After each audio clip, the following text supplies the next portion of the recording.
Hello, my name is Michael Sinenko, and in this video, I am going to be developing code inside of Colaboratory. As you see here, this is a free site. You can basically go to Google and basically look up Colaboratory, if I spell it Laboratory, and you will see that this is going to be, let's see, oh, right here actually. And this is kind of based like a Python type coding um, software. It's free. You can basically write code here. You can save it in Google Drive, GitHub, and whatnot. It's very, very similar to type of like Python type coding that if you ever have done Python type coding as well, ran it in idle. What's better about this is, of course, you can import libraries, which we're about to actually do for what we're going to do for finite differencing. So I want to actually name this finite differencing.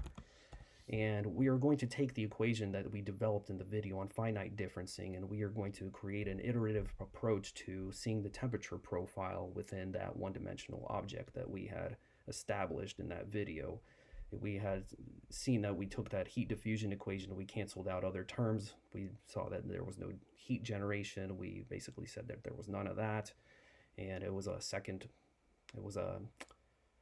order partial differential equation, and then we had that partial of temperature in respect to time was equal to the partial of the second derivative of temperature partial one in respect to position.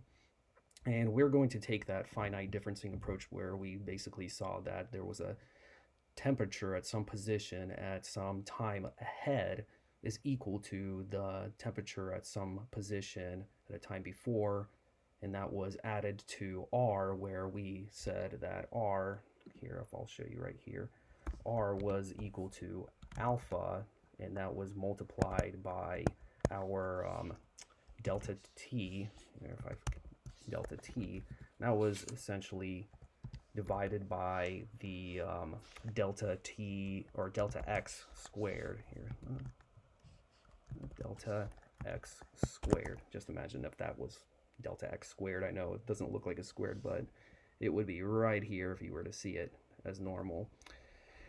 And so we, that will, of course, that R was then multiplied by the same kind of a principle, but it was just the temperature at the same time, the same time across n, the previous time, to the one that we were actually trying to figure out, n plus 1 on the left side of the equal sign. But it was at different positions. So there was the position ahead, the position that we're looking at, and then the position behind. So if you know this sort of if you know the temperature at the position ahead of time or behind, then you can basically figure out the temperature at a time ahead. So position, time. So time ahead, you'd look at the position or the time before it and look at the respective positions as well. So what we want to do actually first is we want to basically take in these different kind of scientific type of mathematical type of libraries and import them into here, because they will actually help us to see a visual representation of the temperature profile inside of our object. So if you guys remember, let me use my hands here. On this side, we had this box, and we were looking at one dimension. And on this side, we basically said at the very end there was going to be a source of heat that was 400 Kelvin. And on this far end was going to be a source that was going to be at 350 Kelvin. And then we said for this whole entire object, it was actually going to start at 300 Kelvin.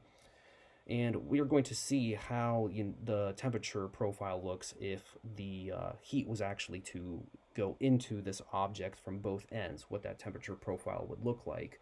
And it's a lot better to do these things with Colaboratory or like Python or Java, C++, whatever it is type of coding software that you would want to use, because we're going to make an iterative approach. We're going to use indexing to basically see different kind of values stored inside of these different indexes that are going to be calculated iteratively and put onto a plot in order for us to see a temperature profile in terms of the X and Y value. You know, you're going to see like a different time step, and you're going to have your most amount of time right there, and then the amount of slices, and then you're going to see your temperature profile on this side, because yeah, and right here you're going to see the temperature profile right here on the screen, and then you're going to see the amount of slices on here, and then each of them is going to actually be divided into, you know, your time steps. You'll see that on this side of the graph. I'm using my left hand notes backwards. So what we want to do first is, yeah, take in those different libraries, and the first one I want to show you guys is called NumPy or NumPy.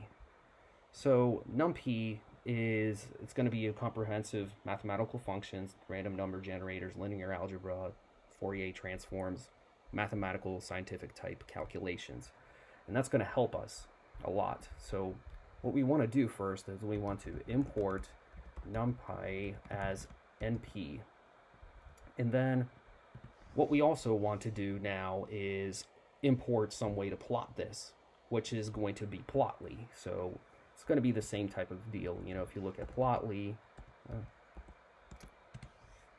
it's going to be essentially a different kind of all these different kind of charts that you would have, like par charts, Plotly Express, you know, line and scatter plots, you name it. If you were to go on here, you would see all the different type of code and all the ways that you could see the syntax and incorporate it in order to generate a plot for your mathematical needs or scientific needs.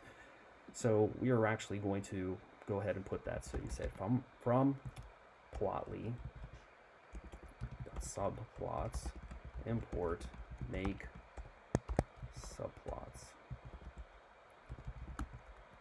So okay, looks from Plotly subplots import make subplots. And I always like to shift enter and make sure that everything's fine. Okay, so that ran. And then what we want to do is basically say import plotly.io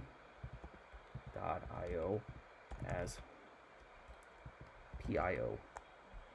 And this is going to be the way that our plot is actually going to look. So that's what you have to actually call on.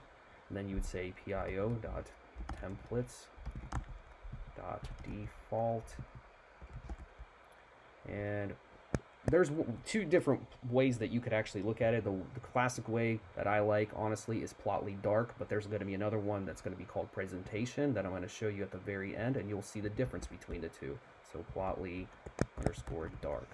So now that we have these two taken care of, and looks like they ran, we can go ahead and get to the very next part, and that is to essentially develop the actual code that is going to utilize these different libraries that we just established here.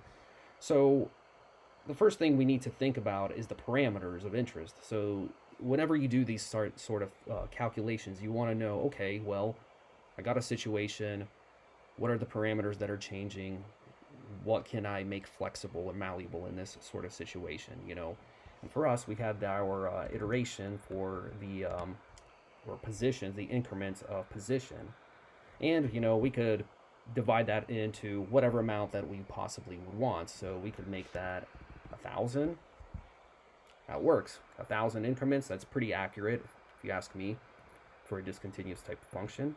And we want to do the same thing with the time. So let's just say we want 20,000 steps for the increments for the time.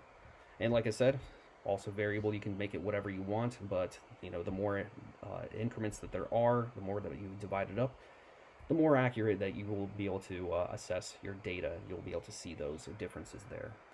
And then that R value, as we established in that video where we had looked into the von Neumann analysis, we also saw that in order for our function to be stable, it had to be, the R value had to be less than 0.5, and we could just actually set it equal to 0.5, because as we saw, you know, the cosine term has to be between -1 and 1, and otherwise, you know, the function just starts going off into infinity, and you have all this implosion going on, and it gets ugly, essentially.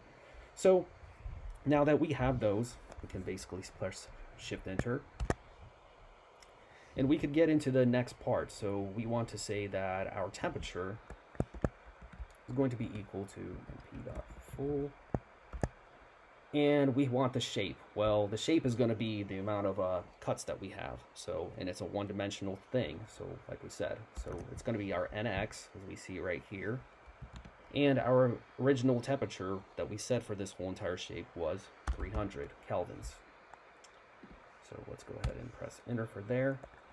And then x, range, and I'll just put this in first and then explain it to you. This is going to basically give us a bunch of values, and those values, you basically, if I was to press shift enter here and then just press X, enter. Oh, where'd it go? Oh, wow. All right, I don't know where it went. I saw it there. Oh, there we go.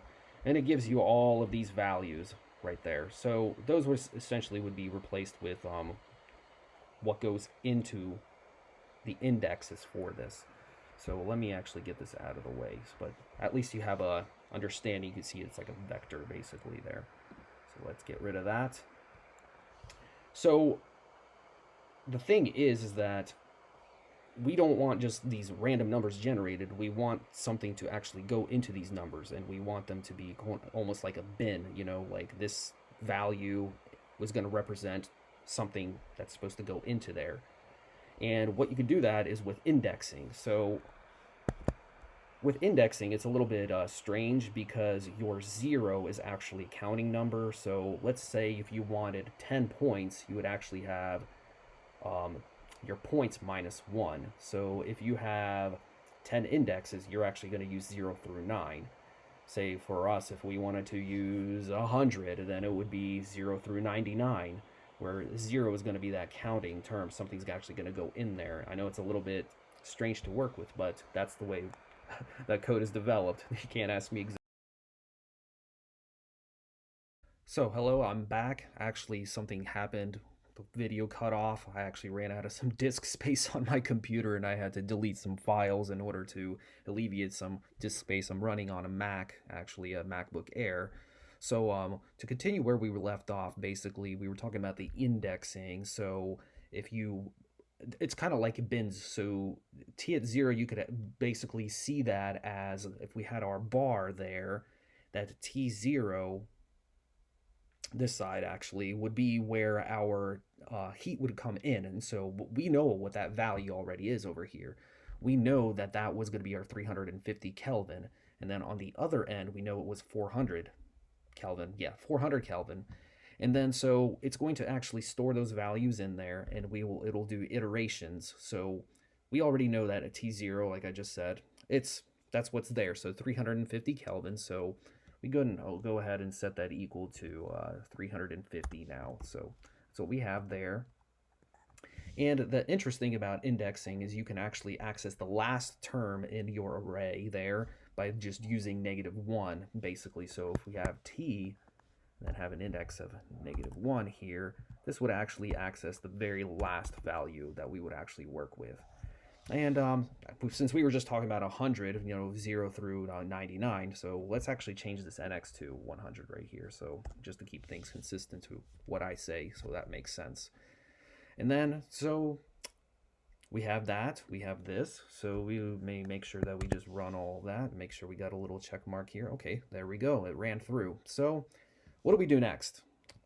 We got everything here in terms of our variables defined. We got, the array and how that's going to work out. I've explained to you, how the indexing works as well.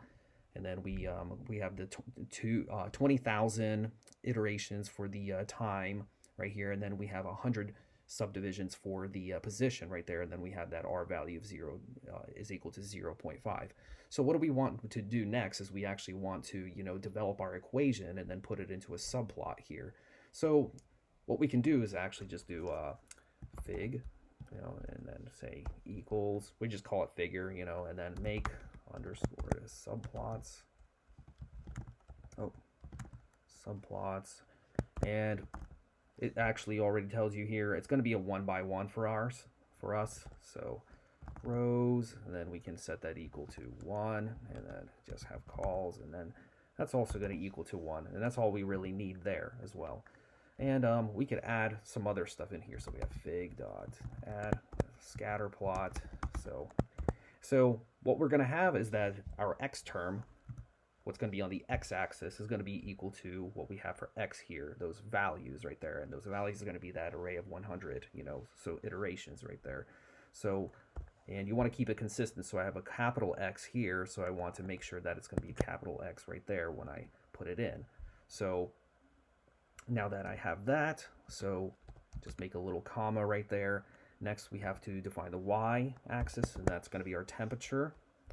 And then we have our mode, or not modes, it's going to be, then we have lines here.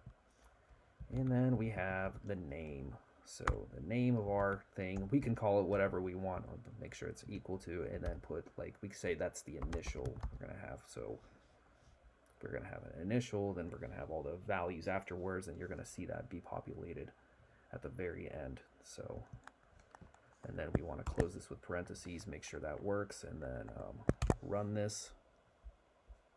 If it runs, then everything is fine. All right, looks like it's doing its thing. All right, looks like that works.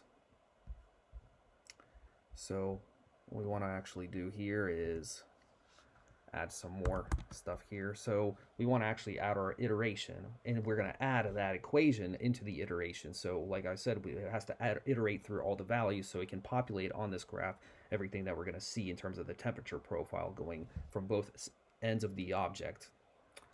So from the 350 range, it says on the computer right here, 350 to the 400 range, 400 Kelvin, and that temperature going from this side. I have to flip the way I think about things.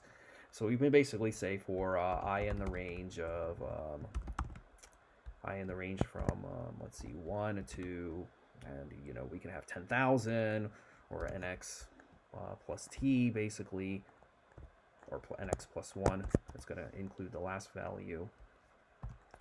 And then we can basically say that if our iteration, and this is a mod right here, this right here that you see on the screen, mod, basically it's like, let's see, how do I explain this? 5 divided by 3, for example. There's going to be a remainder there, and you're going to be able to see what that remainder is. So if you did 5 divided by 3, it would be basically, you would have that, draw it this way, yeah. And then you would have your 5 in there, and it would be drawn out like, like that, and then you would have the 3. So you would actually put, how many times would 3 go into 5? It would go in once, and then you would have 5 minus 3, which would be 2. So if you did 5 mod 3, it would be 2, for example. So if I did 5 mod 3, and I just actually ran that, it'd be 2 for that reason, because of what I just explained there. And actually we don't need this, so we can get rid of this, get rid of that. So what we're going to basically say, if our iteration has a mod of 200, which is that remainder, then it's going to look for whether it's equal to 0. So if the iteration for the mod by 200, your iteration is being divided by 200, and if it's equal to 0, basically, or you just don't have that remainder, then we're going to actually populate some values onto our subplot here. And what we're going to do here is we're going to basically say the fig dot add underscore scatter, and we're going to add the same kind of thing that we had up there. So x, and then we have y equals our temperature, and then we have mode is going to be equal to lines, and then of course we're going to have, after that, we're going to have the name, And right here, what I want to basically say is this is an F string. It's like a formatted string. It's what's gonna be able to be visualized on our plot right here. So if you have names, and then we're gonna say F, and then we're gonna have this kind of like situation right here, and it's gonna be in terms of I, because of that. And then we could just basically do fig and then show, and then that should show our plot. I'm going to go ahead and run all. And x plus 1. You know what? Why don't I just keep this simple and just do 10,000 or something like that. No, 1, 2, 3. Yeah. And let's do the run.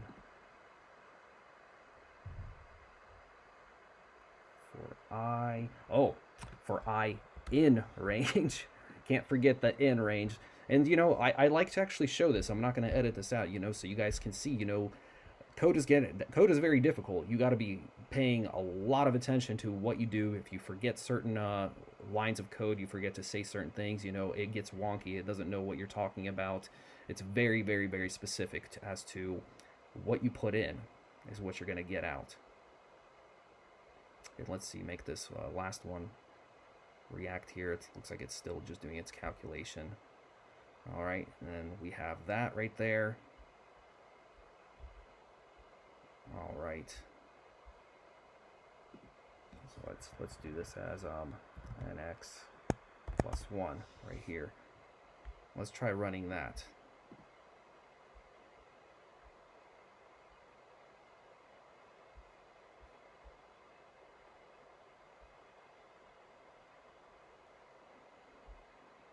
Oh, you know what? I got ahead of myself thinking about the iteration that I didn't even put in my freaking formula into it. So, over here explaining this to you.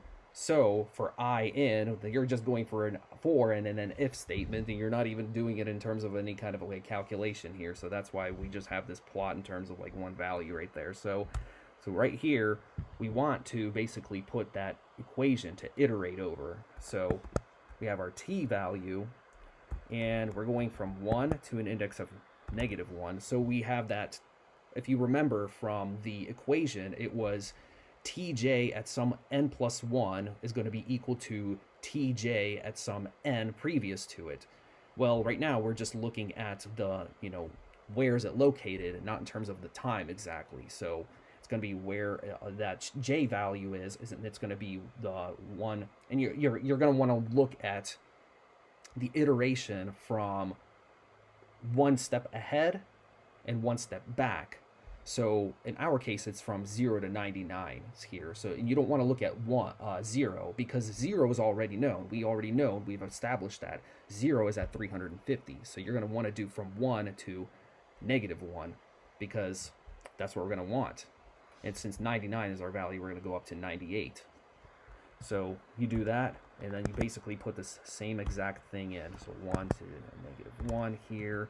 And then we said it's going to be plus our R value, and then that R value is going to actually be multiplied by that whole entire equation that we developed in the equation. So it was going to be the temperature at some n value previous to that n plus 1 value, and then the only thing that was going to change in that equation was going to be, it's going to be from j plus 1, j, and then j minus 1. So basically the increment to the right and to the left from the j value that we are actually looking at. So if you had that temperature, you would look at that temperature from also 1 to -1. And then you would actually also have to do the plus 2 times. Plus 2 times the temperature that you were looking at before. And then we would look at from, let's see, let me think about this. Hello, yes, I'm back. Anyways, I made a little bit of a hiccup there. So we're looking back at this t from the index of 1 to -1 here is equal to t with the same exact thing, plus that r value times the, the temperature at all of the same times, that were before the temperature that we're trying to find at some later time. But but we have to look at the indexing here, and I had a little bit of hiccup there because I was trying to imagine the equation, and I basically will be able to figure that to explain that to you. So this first one, well, was j plus 1, and since we already know the value at 0, like we've established in the before already, so now we're going to look at 2 ahead. Well, if you put in j, it's going to be j plus 1. So if you have t j plus 1, you put 1, so then it's going to be 1 plus 1 is going to be 2. So we're going to be looking from 2 all the way to the end. And then it's going to be minus 2 because when we did that equation, it was minus 2 tj at n. And then it's going to have that same from 1 to the very beginning of our range of values that we're trying to find all the way to the very end. And then basically with the last term here, since we're doing from 1, we're going to be looking behind it, so we're going to be from minus 2, so we're going to go all the way to the very going from the end, from the opposite side of like the j plus 1. So, and then after that, so what I need to do is make sure that I put my decimal here, because we want to do this in floating point. So every single one of these needs a decimal right here. And then what we can do is go ahead and run this. And let's see what we get here.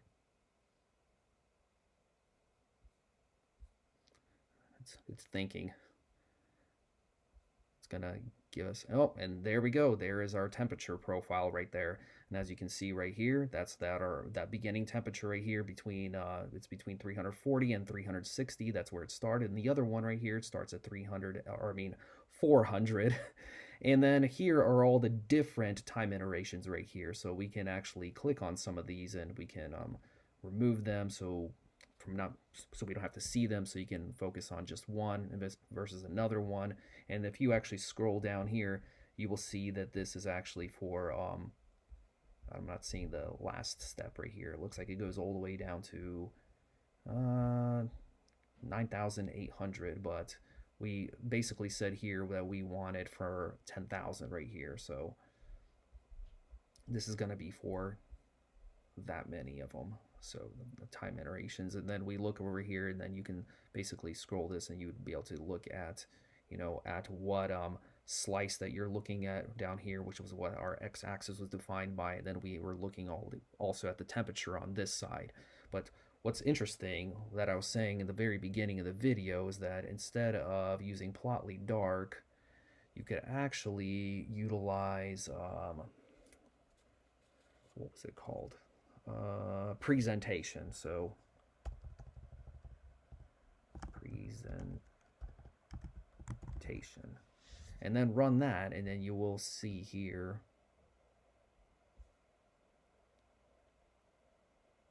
after it thinks a little bit.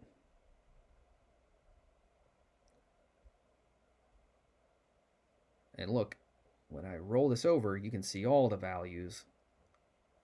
There's a little bit of lag with my computer because it's not that fast of a computer. It's a MacBook Air, so if you were to run this on your own computer, if it's a little bit more powerful, it would actually give you all these data points right here. So it's a presentation view.